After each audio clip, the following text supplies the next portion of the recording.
세상이 가치로 여기는 것들이 있습니다. 세상이 행복이라고 말하는 것들이 있습니다.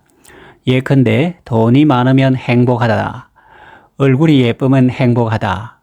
사회적 지위가 높으면 행복하다. 라는 것입니다. 이 모든 것들은 세상의 가치관이 행복으로 규정하는 것들입니다. 심지어 이런 가치관은 교회 안에도 침투해 있습니다. 예수님을 믿고 구원받았다고 하는 성도들조차 이런 것들을 행복으로 생각하는 경향이 있습니다. 그래서 돈이 많은 사람을 부러워하고 존중합니다. 젊고 건강하고 얼굴이 예쁘고 잘생긴 사람을 좋아합니다. 사회적 지위가 높은 사람을 부러워하고 존중합니다. 어떤 사람이든지 상대방을 존중하는 것은 좋은 일입니다. 성경에도 무사람을 존중하라고 하셨습니다. 그런데 존중하는 이유가 한 사람의 인격으로서 존중하는 것이 아니라 세상적인 가치 기준에 따라서 부러워하고 존중하는 것이라면 문제가 있습니다. 세상이 다 돈하고 젊음과 미모와 동안을 말하고 재력을 말하니 그런 것이 없으면 자기는 행복하지 않다고 생각하고 불행하다고 생각하는 것이 문제입니다. 정작 그런 것들을 취한 사람들을 인터뷰해 본 결과 그런 것들로 인한 행복의 기간은 매우 짧았고 그 이후에는 다시 평상시 수준으로 돌아왔다는 방송을 본 적이 있습니다. 많은 사람은 그런 것들이 있으면 행복할 것으로 생각하는데 정작 그것을 가진 사람은 그것 때문에 더 행복한 것은 아니라고 하니 이것이야말로 사람들을 속이는 세상 가치관이요.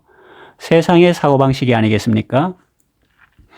그런 헛된 것들을 얻으려고 인간성도 나빠지고 쉬지도 못하고 애썼는데 무한 경쟁 사회에서 정점에 오르기도 힘들었지만 정작 올라가 봐도 더 행복한 것이 아니라는 사실을 깨달으면 얼마나 허무하겠습니까?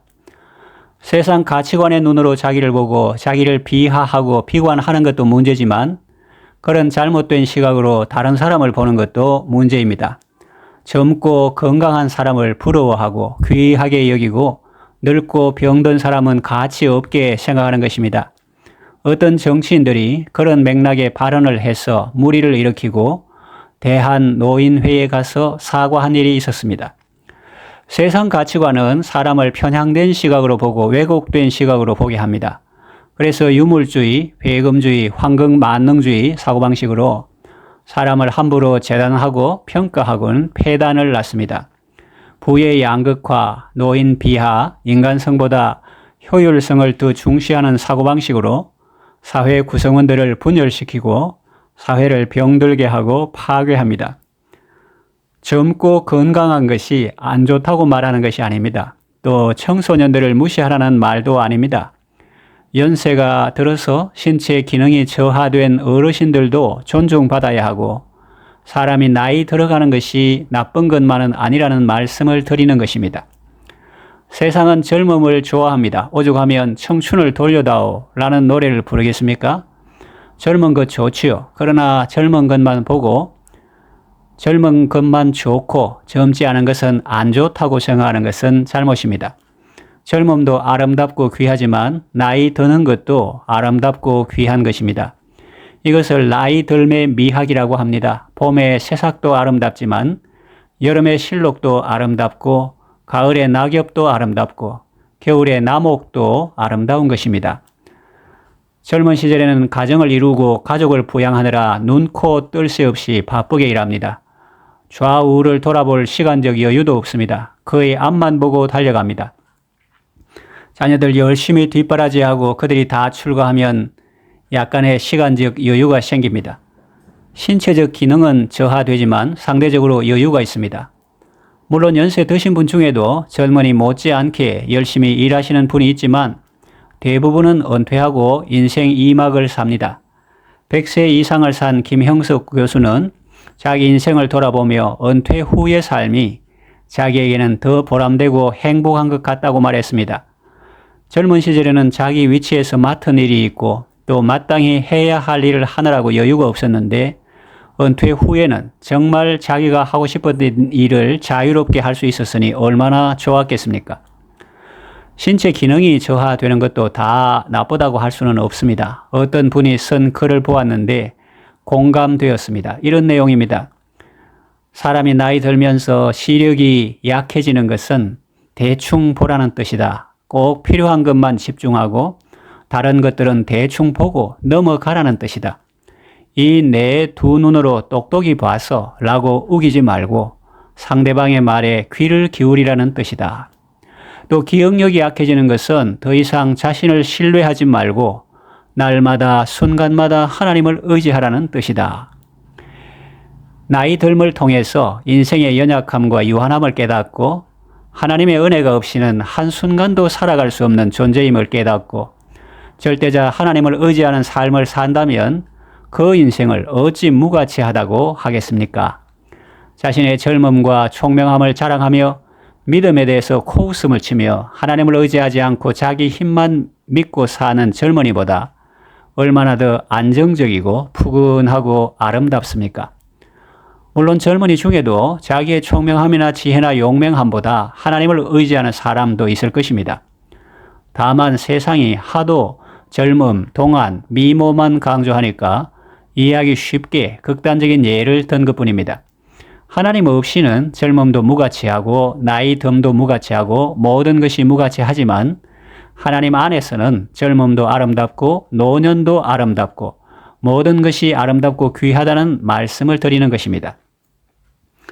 그러면 청춘을 돌려다오 라는 말은 어떻습니까? 신체 기능적 면에서 본다면 그럴 수 있겠지요. 그리고 지금까지 살아온 날들에 대한 후회가 있는 사람은 그렇게 말하겠지요. 그러나 예수님의 손을 잡고 인생을 살아온 사람은 그런 노래를 부르지 않을 것입니다. 매일 발걸음마다 예수님이 인도해 주셨고 또 지금까지 지내온 것 주의 크신 은혜인데 왜 다시 과거로 돌아가려고 하겠습니까? 인생을 잘 살아서 그러는 것이 아닙니다. 선하게 살았다고 생각해서 그러는 것도 아닙니다. 부족한 점도 있었지요. 잘못 산 때도 있었습니다. 중요한 것은 그래도 지금까지 살아왔다는 것입니다. 예를 들면 군대 생활할 때 잘해서 부대장 표창을 받을 때도 있고 잘못해서 얼차려 받은 때도 있을 것입니다. 이랬던 저랬던 만기가 되면 전역합니다. 충분히 고생한 사람은 뒤돌아보지 않습니다. 좀 마음에 안 드는 것이 있다고 다시 군복 입으려는 사람은 없을 것입니다. 물론 일반적인 경우를 말합니다. 재입대하는 특별한 예도 있습니다만 일반적으로는 그렇다는 말입니다.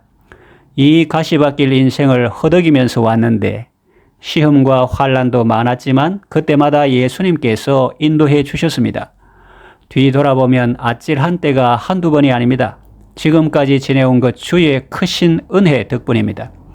다른 것으로는 도저히 설명이 안 됩니다. 오직 주의 은혜입니다. 그런데 청춘을 다시 돌려달라고 하겠습니까?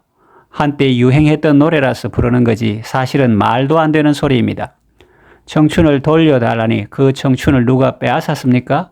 하나님이 빼앗았습니까? 세월이 빼앗았습니까? 자기가 그렇게 살았을 뿐입니다. 문학적인 표현이고 한때 유행했던 노래 가사인데 뭘 그렇게 시비를 거느냐고 생각할 수 있습니다. 시비 거는 것이 아닙니다. 예수님을 모르는 사람은 그럴 수 있지요.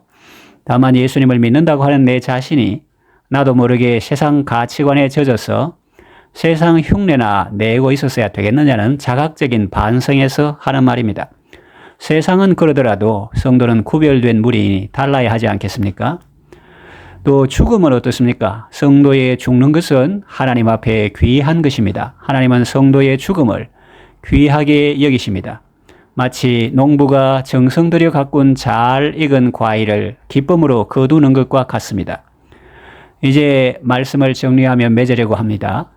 하나님 안에서 여러분의 인생은 아름답습니다. 세상이 말하는 것에 속지 마십시오. 짝퉁 행복, 가짜 행복에 속지 마십시오. 인생은 어느 한순간만 아름답고 다른 때는 무가치한 것이 절대로 아닙니다.